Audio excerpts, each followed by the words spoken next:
ব্যাপারটা আমরা অনেকেই জানি না, ডিম আসলে কতদিন পরে জমে থাকে।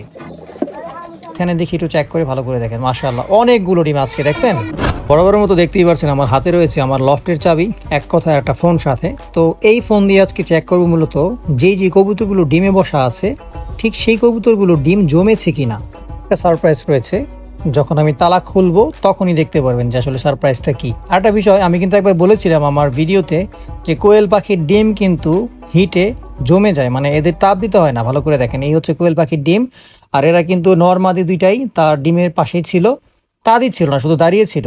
তবে এই ডিমটাই জাস্ট 3 দিন পরে আমি চেক যদি করি দেখতে পারবেন জমে গিয়েছে অটোমেটিকলি, মানে তাদের তাপ দিতে হবে না, কোনো প্রকার তাপদ্রাহ দিতে হবে না। আর এখানে দেখি একটু চেক করে ভালো করে দেখেন, মাশাআল্লাহ অনেকগুলো ডিম আজকে দেখছেন। এতগুলো ডিম পাওয়ার মূল কারণ হচ্ছে খাবার, মানে ফিড। মুরগি যে ডিম পারে সেই ডিম পাড়ার যে ফিড রয়েছে সেই ফিড প্রয়োগ করলে এরা অনেক ভালো পরিমাণ ডিম পেরে থাকে, মানে একদিনই 8টা ডিম 7টা ডিম পাওয়া সম্ভব হয়। আজকে তো পুরো কপালই খুলে গেল দেখেন, মাশাআল্লাহ। আর এক ভাইয়া কমেন্টস করেছিলেন যে সৌদি আরবে নাকি মানে তাপই নেই, আসলে কথাটা বোকার মতো বলেছেন। এখানে কোনো প্রকার হিট দেওয়া ছাড়াই এই কোয়েল পাখির ডিম ফুটে যাবে কয়দিন পরে, ইনশাআল্লাহ আমি দেখাবো, আমি রেখেই দিব। এই ডিম আমি উঠাবো না, এবং বাচ্চা ফুটে যখন বের হবে তখন আপনাদেরকে দেখাবো। কোনো প্রকার এদের তাপ দেওয়া ছাড়াই জাস্ট রোদের হিটে এরা অটোমেটিকলি বাচ্চা ফুটে বের হয়ে গেছে। এমন হয়েছে অনেকবার আমার সাথে, যদি আমি ভিডিওগ্রাফিতে আনিনি। আর এই হচ্ছে ডিম। এখন ডিম নিয়ে কথা বলি। কবুতরের ডিম মূলত সঠিক সময় হচ্ছে ঠিক 5 দিন বয়সে চেক করার। তো এই কবুতরগুলো ডিমের বয়স 5 দিন। দেখেন মাশাআল্লাহ, অলরেডি যে সিরাজি কবুতরের ডিম কিন্তু জমে গিয়েছে, দেখেন ভিতরে ব্লাড দেখা যাচ্ছে, রগ দেখা যাচ্ছে, একটা হাড়ও তৈরি হয়ে গেছে মাশাআল্লাহ। ওই যে পাম্প করছে, দেখতে পাচ্ছেন কিনা আমি জানি না। তো 2টা ডিমই জমেছে, মেবি আমি আশা আছি। দেখেন, হ্যাঁ 2টা ডিমই জমেছে আলহামদুলিল্লাহ, 2টা ডিমই জমেছে। ওই যে হাড় দেখা যায়, পাম্প করছে। তো কবুতরের ডিম চেক করার সঠিক সময় হচ্ছে ঠিক 5 দিন পরে, অথবা 5 দিনের দিন আপনারা চেক করতে পারেন। এবং আমি ঠিক 5 দিন পরে চেক করি। চেক করার সাথে যখন দেখি যে 2টা ডিমই জমে গিয়েছে, তখনই আমি কি করি, এদেরকে হয় ফোস্টারিংয়ে লাগিয়ে দিই অথবা অন্য কোনো কবুতরের তলে দিয়ে দিই। মানে মেন যে কবুতর তাদের নিচে আমি রাখি খুব কম, মানে যেটা ভালো কবুতর তাদেরকে আমি রিল্যাক্স করে দিই। আর গরমের সময় সিঙ্গেল কবুতরকে সুস্থ রাখার জন্য আমি এই খাদ্যটা প্রয়োগ করে থাকি। দেখেন এখানে কোনো ফিড নাই, এখানে সম্পূর্ণ ন্যাচারাল যে খাবারটা মিক্সচার, সেই মিক্সচারটা সেট করা। আরও রয়েছে ভিতরে, জাস্ট আমি ভালোভাবে নাড়াচাড়া করতে পারিনি। আগে আপনাকে একটু দেখাই ঠিক কতগুলো কবুতর মানে ডিম নিয়ে বসে আছে। উপরে এখানে ছিল সিলেটি কবুতর, উড়ে চলে গিয়েছে আমি প্রবেশ করতে করতেই।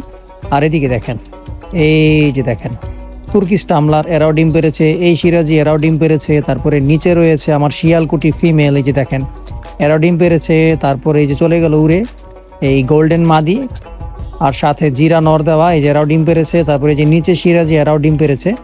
মোটামুটি 6 থেকে 7 পেয়ার অথবা 8 পেয়ার এই যারা ডিমে আছে।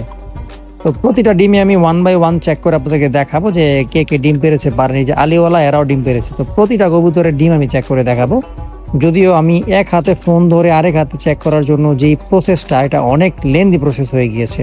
ভালো করে দেখেন, 1 বাই 1 প্রতিটা কবুতরের ডিম আমি চেক করে দেখাবো। আপনারা দেখে দেখেন, আশা করি ভালো লাগবে।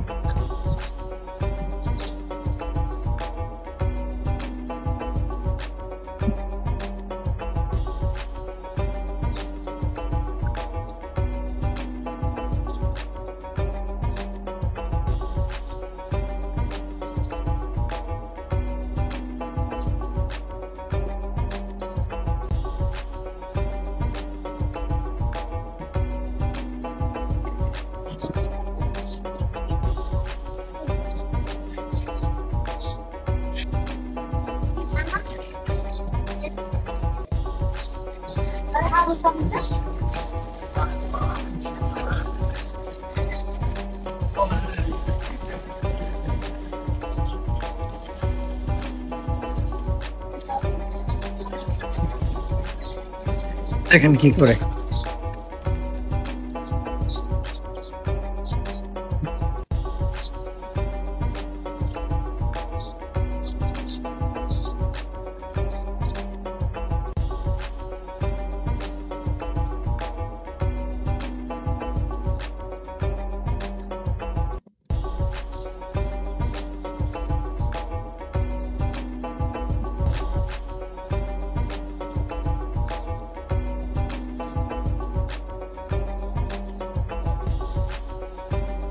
এই যে বেবিগুলো